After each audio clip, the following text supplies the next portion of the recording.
ಈಗ 31ನೇ ತಾರೀಕು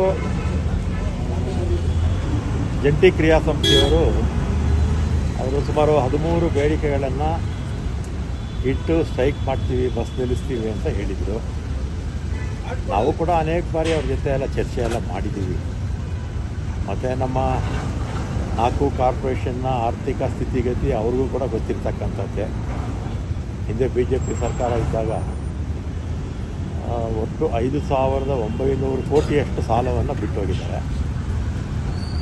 ಅಷ್ಟು ಸಾಲ ಇದ್ದರೂ ಕೂಡ ನಮ್ಮ ಸರ್ಕಾರ ಬಂದಮೇಲೆ ಹೊಸ ಬಸ್ಸುಗಳನ್ನು ತಗೊಳ್ಳೋದ್ರ ಮುಖಾಂತರ ಒಂದು 5,800, ಒಂದು ಅದರಲ್ಲಿ 4,300 ಬಸ್ಸು ರಸ್ತೆಗೆ ಬಂದಿದೆ. ಒಂದು 9,000 ಜನ ರಿಕ್ರೂಟ್ಮೆಂಟು, ಮತ್ತು 1,000 ಜನ ಅನುಕಂಪದ ಆಧಾರದ ಮೇಲೆ ಕೆಲಸ, ಮತ್ತು ಇನ್ನಿತರ ನಮ್ಮ ನೌಕರರಿಗೆ ಸಂಬಂಧಪಟ್ಟಾಗೆ ಅನೇಕ ಕಾರ್ಯಕ್ರಮಗಳನ್ನೆಲ್ಲ ಕೊಟ್ಟಿರ್ತಕ್ಕಂಥದ್ದು ಎಲ್ರಿಗೂ ಗೊತ್ತಿರ್ತಕ್ಕಂಥ ವಿಚಾರ. ಮತ್ತು ಅವರು ಸಂಘಟನೆಯವರು ಅವರು ಸಹಜವಾಗಿ ನೌಕರರ ಪರವಾಗಿ ಅವರು ಹೋರಾಟ ಮಾಡ್ತಾ ಇರ್ತಕ್ಕಂಥದ್ದು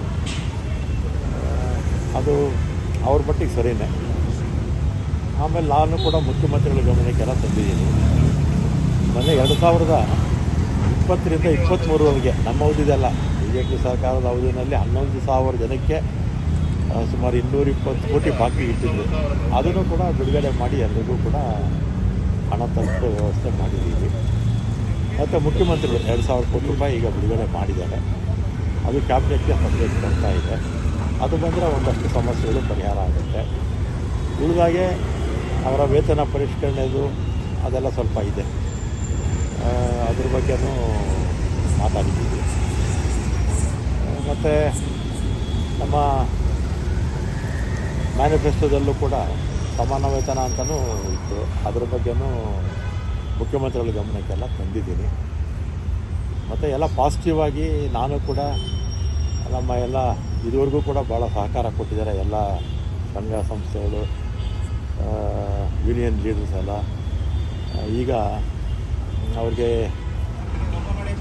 ಈ ಒಂದು ಏನು ಬಸ್ ನಿಲ್ಲಿಸ್ತೀವಿ ಅಂತ ಹೇಳ್ತಾ ಇದ್ದಾರಲ್ಲ, ಅದು ಸಾರ್ವಜನಿಕರ ತೊಂದರೆ ಆಗುತ್ತೆ, ಸಾರ್ವಜನಿಕರ ಹಿತದೃಷ್ಟಿಯಿಂದ ಅದನ್ನು ಮುಂದುವರಿಸಿ ಅಂತ ಅದನ್ನು ಮುಂದಕ್ಕೆ ಹಾಕಿ ಅಂತ ಅವ್ರನ್ನ ಕೇಳ್ಕೊಳ್ತೀನಿ.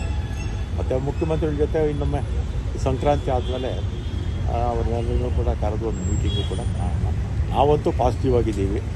BJPಯವರು 5,800 ಕೋಟಿ ಸಾಲ ಇಟ್ಟಿದ್ದಿದ್ರೆ, 900 ಕೋಟಿ ಸಾಲ ಹಿಡದೇ ಹೋಗಿದ್ದರೆ ನಮ್ಮ ಯಾವ ಸಮಸ್ಯೆಗಳು ಇರ್ತಿರಲಿಲ್ಲ. ಹಿಂದೆ ನಾನು ಇದೇ ಇಲಾಖೆ ಮಂತ್ರಿ ಆಗಿದ್ದಾಗ ನಾವು ಬಿಟ್ಟಂಥ ಸಂದರ್ಭದಲ್ಲಿ ಕೇವಲ 13,71 ಲಕ್ಷ ಮಾತ್ರ ಬಾಕಿ ಇಟ್ಟಿದ್ದೆ. ಹೊಸ ಸರ್ಕಾರಕ್ಕೆ 13,71 ಲಕ್ಷ ಮಾತ್ರ ಸಾಲ ಬಿಟ್ಟೋಗಿದ್ವಿ. ಆದರೆ ಇವರು 5,900 ಕೋಟಿ ಸಾಲ ಇಟ್ಟಿರೋದ್ರಿಂದ ಈ ಸಮಸ್ಯೆಗಳು ಉದ್ಭವ ಆಗಿದೆ.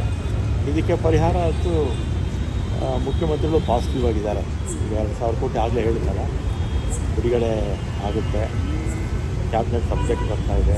ಉಳಿದಿದ್ದನ್ನು ಕೂಡ ಏನು ಫೆಬ್ರವರಿ ಬಜೆಟ್ ಬರುತ್ತಲ್ಲ, ಆ ಬಜೆಟಲ್ಲಿ ಇದಕ್ಕೆ ಸಹಾಯ ಮಾಡಬೇಕು ಅಂತ ಕೇಳಿದ್ದೀನಿ. ಪಾಸಿಟಿವ್ ಆಗಿದ್ದಾರೆ.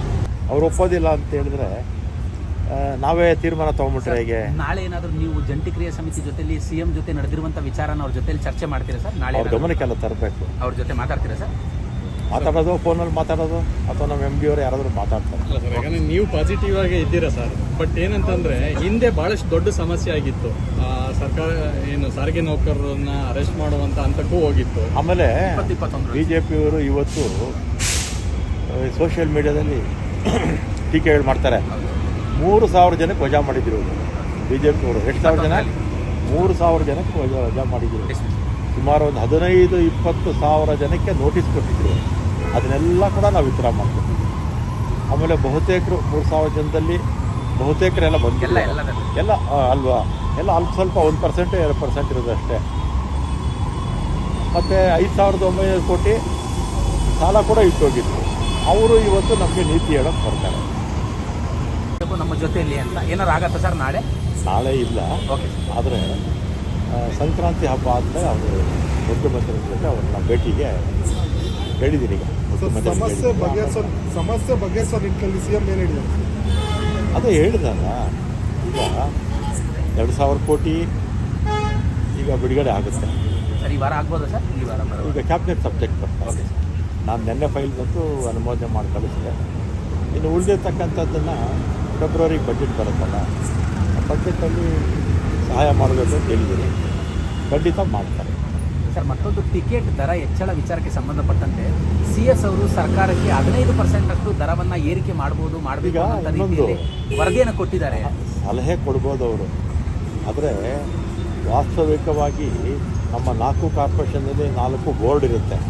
ಅವರು ಅವರ ಖರ್ಚು ವೆಚ್ಚಗಳನ್ನು ನೋಡಿಕೊಂಡು ಎಷ್ಟು ಏರಿಕೆ ಮಾಡ್ಬೋದು ಅಂತ ಅವರು ಸರ್ಕಾರಕ್ಕೆ ಪ್ರಸ್ತಾವನೆ ಕಳಿಸ್ತಾರೆ. 15% ಮಾಡ್ಬೋದು ಅಂತಾನೆ ಸರ್? ಅಲ್ಲ, ಬೋರ್ಡುಗಳು ಓಕೆ ಈಗ KSRTC, BMTC ಅಲ್ಲಿ ಬೋರ್ಡುಗಳಿರುತ್ತಲ್ಲ, ಆ ಬೋರ್ಡ್ ಪ್ರಸ್ತಾವನೆ ಕಳಿಸ್ತಾರೆ.